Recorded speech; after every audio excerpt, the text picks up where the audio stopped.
Hello, আসসালামু আলাইকুম। সবাইকে ওয়েলকাম জানাচ্ছি। ভাইরালের যুগে সবদিকে যেহেতু ভাইরালের ছড়াছড়ি, তাই আজকে ভাইরাল মরিচের একটা রেসিপি নিয়ে হাজির হয়ে গেলাম। কারণ এটা তো সবাই নরমালি ভাত দিয়ে খেয়ে থাকে, কিন্তু আজকে আমি এটা রেসিপি করে দেখাবো। তাহলে চলুন দেখে নেওয়া যাক কীভাবে করলাম। ক্যাপসিকাম মরিচের ভিতরে যে পুরটা রয়েছে সেটাই প্রিপেয়ার করে নিব। এখানে চিকেনের ব্রেস্ট পিস নিয়েছি, আর এটা কিন্তু ভালো করে সিদ্ধ করে এভাবে ছাড়িয়ে নিব।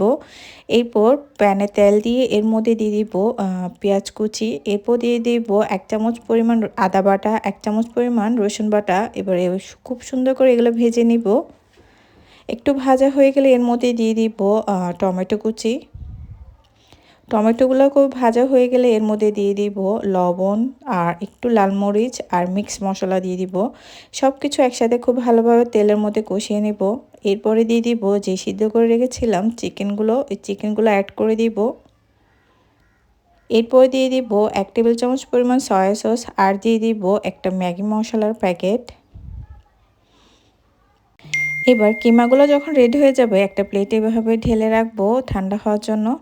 এখানে আমি কর্নফ্লাওয়ার দিয়ে যেহেতু কোটিং করব, তাই 1 কাপ পরিমাণ নিয়ে নিলাম কর্নফ্লাওয়ার। আর একটা ডিমের কোটিং করব যেহেতু, তাই এখানে ডিমটা নিয়ে নিলাম আর নিলাম লবণ, একটু মিক্স মশলা দিব আর একটু পরিমাণ দিয়ে দিব লাল গুঁড়া মরিচ। সবগুলো একসাথে মিক্স করে নিব। এবার যে আমাদের আজকের ভাইরাল মরিচ বা যেটাকে ক্যাপসিকাম মরিচ বলে থাকি, সেটা এইভাবে বিচিগুলো বের করে নিব। এবার এই ক্যাপসিকাম মরিচের ভিতরে দিয়ে দিব চিকেনের যে পুরটা করে রেখেছিলাম সেটাই। খুব ভালোভাবে প্রত্যেকটা মরিচের মধ্যেই দিয়ে দিতে হবে। আর একটু আলাদা একটা স্বাদ বাড়ানোর জন্য আমি এখানে উপরে দিয়ে দিলাম চিজ। আর চিজটাকেও ছোট ছোট পিস করে দিব, যেন মরিচের সাথে খুব ভালোভাবে মিক্স হয়ে যায়। এই যে পুরটার ভিতরে দিয়ে দিলাম, যেন ভিতরের অংশটাও খেতে খুব ভালো লাগে। এভাবে চেপে চেপে সবগুলো চিজই দিয়ে দিলাম মরিচে। এবার কোটিংয়ের পালা। ফার্স্টে ডিমের মধ্যে একটু ডিপ করে নিই, এরপর কর্নফ্লাওয়ার নিয়ে নিব ডিপ করে। এভাবে করে প্রত্যেকটা মরিচেই ভালোভাবে একদম কোটিং করে নিব। এক্সট্রা যে কর্নফ্লাওয়ারের গুঁড়াটা রয়েছে সেটা কিন্তু ফেলে দিতে হবে।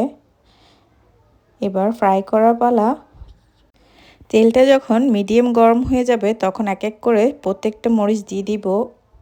আর উপর দিয়ে আরেকটু সিল করার জন্য দিয়ে দিলাম ডিমের যেই কোটিংটা রয়েছিল সেটাই। এবার যখন এক পিঠ হয়ে যাবে এবার উল্টিয়ে দিব।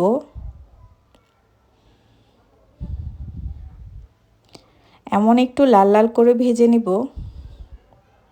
এই তো রেডি হয়ে গেল। এবার কিন্তু প্লেটিংয়ের পালা। এক এক করে সুন্দর করে সবগুলা প্লেটিংয়ে সাজিয়ে নিব। আর এই রেসিপিটা সত্যি কথা বলতে খুবই মজা হয়েছিল। চাইলে কিন্তু বাসায় আপনারাও ট্রাই করে দেখতে পারেন। আর সবাইকে অনেক অনেক থ্যাংক ইউ এতক্ষণ আমার সাথে থাকার জন্য। আল্লাহ হাফেজ।